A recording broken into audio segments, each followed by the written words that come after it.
Olá, pessoal! E aí, tudo certinho com vocês? Vamos dar continuidade às nossas aulas online. E o assunto de hoje será fotossíntese e quimiossíntese. Vamos nessa?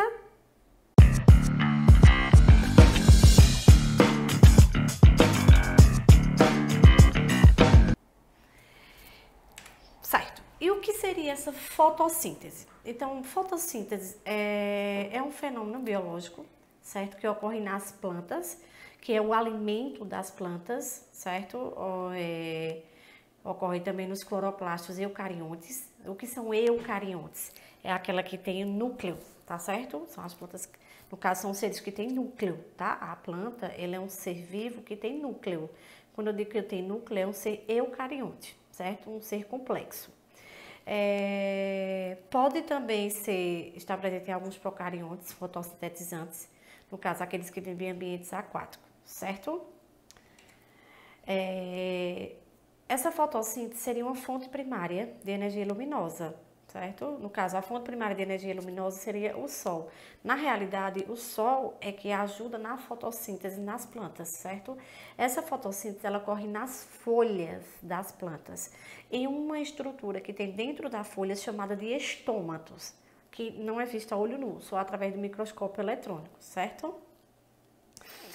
Aí mostra aqui, ó, uma fórmula, vamos acompanhar, onde tem aqui, ó, a água, 12 moléculas de água, mais 6 moléculas de gás carbônico.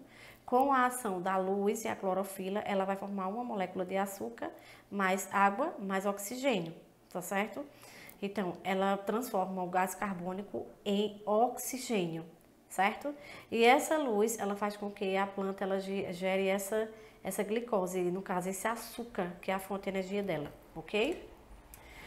O cloroplasto. Gente, o cloroplasto é que dá a cor verde às plantas. Estão presentes nas células eucariontes vegetais, no caso das plantas, certo? Graças a ela é que tem essa cor verde. Mas eles são envolvidos por 3 componentes, como diz, né? Envoltório, tilacoide e o estroma, tá? O envoltório é justamente a parte externa da organela, certo? É formado por uma membrana dupla. E nos cloroplastos, na realidade, esse envoltório aí, serve para proteger a membrana, certo? Dentro deles, existem os tilacoides, ok? Esses tilacoides é onde ocorre a fotossíntese, a etapa fotoquímica da fotossíntese, tá certo? Temos também, voltando aqui, os estromas, tá certo? Só que é o seguinte, no espaço entre o envoltório e o tilacoide existe uma substância gelatinosa, que é justamente esse estroma. Nesse estroma ele contém ribossomos, DNA e RNA, certo? E ela é responsável por quê? Por síntese tanto das proteínas como o cloroplasto, ok? Nessa etapa é a etapa química da fotossíntese, beleza? Pigmentos fotossintetizantes. Esses pigmentos fotossintetizantes, ele tem a função de absorver a luz. Quando ela absorve a luz, ela transforma essa luz em energia para a planta, que é justamente o açúcar, tá certo? Que é o amido que a planta necessita, tá certo? Para, como é que eu posso dizer? Para a sua sobrevivência. É a fonte de alimento dela, além da raiz puxar os nutrientes do solo, ok?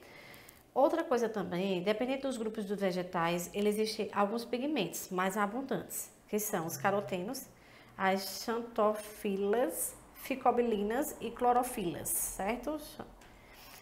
Os carotenos e as xantofilas, certo? São pigmentos que absorvem luz a uma distância de 380 nanômetro para 500, ok? Ela varia mais para o amarelo e ao vermelho, certo? As plantas. As ficobilinas são pigmentos que absorvem luz de uma distância de 500 a 700 nanômetros. A coloração é mais azul para vermelho e são encontradas em algumas cianobactérias que vivem em ambiente aquático. É conhecida como as maré vermelha. Ela indica que o ambiente está meio poluído, tá certo? E por fim nós temos as clorofilas, que é o pigmento verde das plantas, que é mais amplo, certo? E são seres autotrófos, todos eles, porque ele precisa de quê? Ele produz seu próprio alimento, e nenhuma delas vai em busca do alimento. Então a planta, de forma geral, eles são seres autotróficos, certo? São aqueles que produzem seu próprio alimento. Quais são as etapas da fotossíntese? Nós temos aí a fotossíntese, é um fenômeno endotérmico. No caso, ele necessita de um fornecimento de energia, tá certo? Exemplo é a ATP. A ATP é uma reserva de energia que a planta possui, ok? Que ela vai armazenando aquela energia, à medida que ela vai precisando, ela vai liberando. Temos também essa fonte de energia, essa ATP, que é a adenosina trifosfato, certo? No caso aí, a água e o gás carbônico também são fontes de energia para a planta. Tem aí a etapa fotoquímica. A etapa fotoquímica é um processo químico da fotossíntese, já está dizendo fotoquímica, é um processo químico, mas ela utiliza a luz do sol para que ocorram as reações, tá? Esse tipo de ação fotoquímica ela acontece mais no claro, em ambientes com luminosidade. Acontece mais durante o dia essa etapa fotoquímica, tá certo? Até porque ela precisa dessa luz do sol e por isso que ela é conhecida também como reação do claro, tá? A clorofila nos vegetais, ela vai absorver o quê? Essa radiação luminosa que vai vir do sol, tá certo? E essa ação luminosa, ela vai transformar essa forma de energia em energia química que a planta necessita para o seu crescimento, para o seu florescimento, para produzir frutos, certo?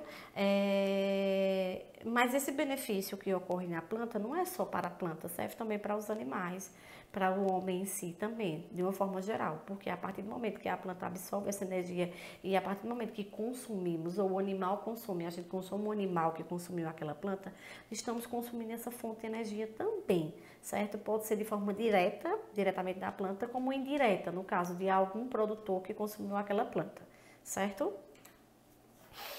A fase fotoquímica da fotossíntese, ela tem a função de converter a energia luminosa em energia química, tá?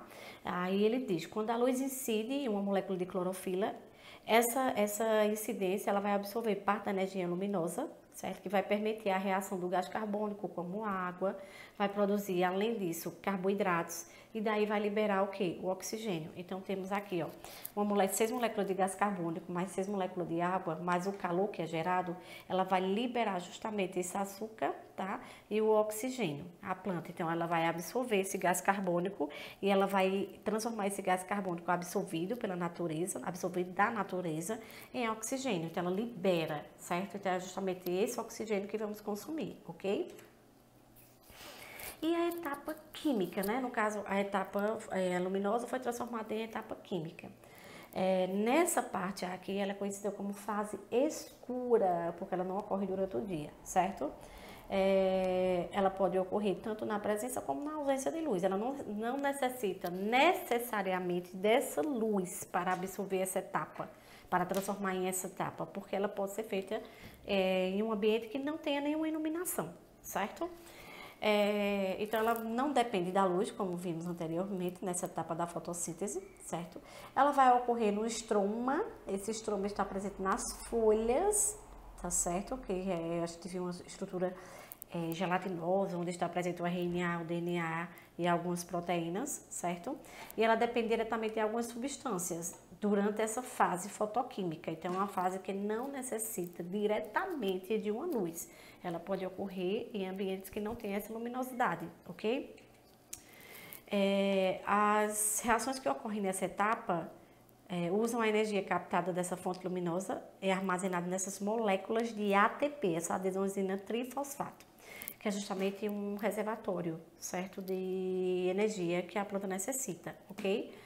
Aí, na produção desses carboidratos, é um processo conhecido como fixação do carbono. Então, ela fixa o carbono e transforma esse carbono em oxigênio. Então, essa é uma etapa que ocorre na etapa química, a transformação, tá?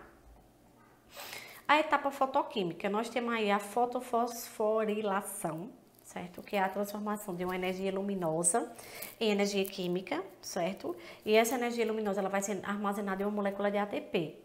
E isso aqui, essa fotofosforilação, ocorre na presença de luz, tá certo? Se não tiver a luz, se não tiver a fotossíntese, ela não faz essa etapa, ok? Ela não transforma essa energia luminosa em energia química. Então, para que ela transforma, ela armazena moléculas de ATP, que a gente viu, e ela vai gerar uma nova substância, que é essa aqui, ó, NADPH mais H, certo? Ambos eles é fundamental para a próxima etapa, que é a síntese do carboidrato. O carboidrato é a fonte de energia para a planta. Então, quando ela transforma a energia luminosa em energia química, ela armazena essa ATP, e isso ocorre na presença de luz, tá? Então, o que acontece? Ela vai gerar uma nova molécula, que é o NAD certo? Nada de pH, mas uma nova molécula de hidrogênio, certo? E isso aqui é fundamental para a fotossíntese das plantas. E daí ela vai formar fontes de carboidrato para a planta, que é justamente fonte de energia que a planta necessita para o seu desenvolvimento, ok? Mas existe a fotofosforilação acíclica, certo? Enquanto essa primeira aqui, que vimos a fosforilização, certo? Ela é um processo que transforma uma energia luminosa em energia química. A acíclica, ela também pode ser atribuída a essa etapa do processo, tá? Só que é o seguinte, ela não completa o ciclo. No caso, os elétrons, que é a carga elétrica da planta, elas são perdidas pelas moléculas. Enquanto a cíclica, a etapa de elétrons, no caso de energia da planta, ela volta, ela vai, no caso ela elimina a energia, mas ela absorve a energia do ambiente. Na cíclica, ela elimina a energia e não consegue absorver. Tá? Então, é uma fotofosforilação acíclica, é um tipo que ela não consegue retribuir, absorver a energia que ela liberou no ambiente. Então, os elétrons, essas cargas elétricas, elas ficam perdidas na atmosfera, tá? Não consegue completar o seu ciclo. Diferente da cíclica, que ela consegue completar seu ciclo. Então, é uma reação que ocorre também na fase clara da fotossíntese. Ela vai necessitar diretamente dessa energia luminosa, diferente da fase acíclica, certo? Ela também ocorre nos tilacoides dos cloroplastos, que no caso nas folhas, tá?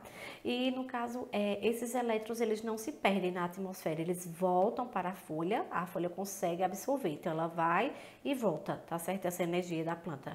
Ela libera energia para o ambiente, mas ela absorve a energia do ambiente. É feito o gás carbônico e o oxigênio, ok? E como é feita essa fixação do carbono nelas? Existe um ciclo chamado ciclo das pentoses, tá certo? Que é a fixação desse carbono. No caso, o gás carbônico atmosférico vai se unir com a molécula orgânica, certo? Que já existe nos cloroplastos. Então, ele vai o quê? Subsequente, ele vai incorporar esses átomos de hidrogênio existente e ele vai requerer mais um consumo de energia. Então, para ela fixar o carbono que existe na natureza, ela vai precisar de mais energia para que ela faça isso. Então, ela vai precisar de mais fotossíntese, de mais absorção dos nutrientes do solo, para que ela faça esse processo. Então, ela precisa da ajuda do hidrogênio para que isso ocorra, tá certo? Em seguida, ele fala um pouquinho sobre o microscópio, cloroplastos e o ser humano. Ele fala aqui sobre as toneladas de alimentos que são consumidas por todo mundo, né? Como milho, trigo, arroz, que é um alimento de milhões de pessoas, né? Produz uma grande quantidade de matéria orgânica, certo? Esse tipo de alimento. É um alimento rico em sacarose e amíloido, que é o carboidrato da planta, tá certo? A sacarose mesmo é encontrada na cana-de-açúcar e ela é reservada no caule. Já a frutose é o açúcar das frutas, é um outro tipo de carboidrato também e é encontrado em frutas como uva, tomate, também cereais, tá certo? Então, isso aqui é um pouquinho sobre os carboidratos, que é a energia que a planta tem. Então, veja, a planta tem essa energia, elas liberam para o fruto e a gente consome esse tipo de energia, esse tipo de amido, tá certo? Então, a gente também pode encontrar o amido nos alimentos, certo? E quem ajuda a ela absorver esse amido, a transformar essa energia em amido? A fotossíntese, tá certo? Tem outro processo também, a gente viu a fotossíntese e quimiossíntese. A quimiossíntese é um processo biológico por qual alguns certos micro-organismos eles vão sintetizar moléculas mais complexas, mas a partir de umas bactérias mais simples, tá? É um desenvolvimento de energia que ocorre nas moléculas das bactérias e elas ajudam no desenvolvimento das plantas. Até porque, gente, é o seguinte, as bactérias, elas se alimentam da matéria morta, então ela vai retirar os nutrientes de animais mortos, de pessoas mortas e vai devolver ao solo aquilo que aquele animal ou aquela pessoa tirou durante a sua vida. Então, essa bactéria vai devolver ao solo através de um processo chamado de quimiossíntese, tá certo? E quem vai absorver esses nutrientes que a bactéria absorveu dos animais mortos, das pessoas mortas? A planta. Ela absorve, então a gente consome aqueles nutrientes durante a nossa vida e devolvemos a partir do momento que morremos, ok? Então, aí tem aí, ó. Alguns seres obtêm energia química por meio de uma oxidação, no caso, tem alguns compostos inorgânicos, como amônia, nitrato, etc. Tá certo? Então, com a oxidação desse composto, ocorre a participação do gás oxigênio. Então, para ocorrer a oxidação desse composto, é necessário o oxigênio para que isso ocorra, tá certo? Então, daí eles vão liberar nesse processo uma energia química, tá? E posteriormente esse composto, essa formação aí, ele vai ser absorvido pelos compostos orgânicos, no caso pelas plantas. Então aqui é um pouquinho da introdução do que seria a quimiossíntese e a fotossíntese. A fotossíntese é um processo de absorção de energia da luz para as plantas, tá certo? Para o seu desenvolvimento, seu crescimento, e aí vai alimentando os seres que ali vivem, tá? E que necessitam daquela planta. E em seguida tem a quimiossíntese, que é o seguinte: a partir do momento que o ser humano e os animais morrem, ela devolve ao solo os nutrientes que foram retirados. Através de quem? Da contribuição das bactérias, tá? Que se alimenta da matéria morta. Ok, pessoal? Esse é um resumo, certo? Do que seria essa fotossíntese e quimiossíntese e um complemento do assunto anterior, ok? Espero que tenham compreendido, certo? Mandarei a atividade posteriormente para a gente ver se restou dúvida. Então, fiquem com Deus e até a próxima aula, se Deus quiser.